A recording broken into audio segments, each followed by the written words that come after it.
السلام علیکم ورحمۃ اللہ وبرکاتہ، نحمده ونصلي على رسوله الكريم، اما بعد فاعوذ باللہ من الشیطان الرجیم، بسم اللہ الرحمن الرحیم۔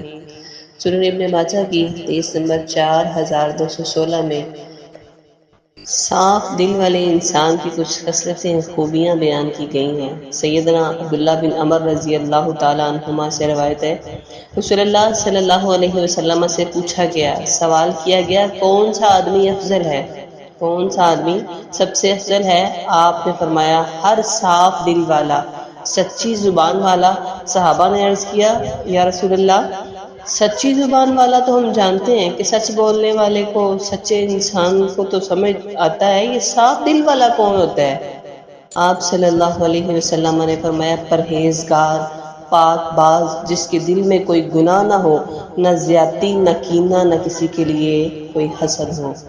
اللہ رب العزت سے دعا ہے، اللہ ان تمام اوصاف حمیدہ سے ہمیں متصف فرمائے، آمین ثم آمین۔ وآخر دعوانا ان الحمد للہ رب العالمین۔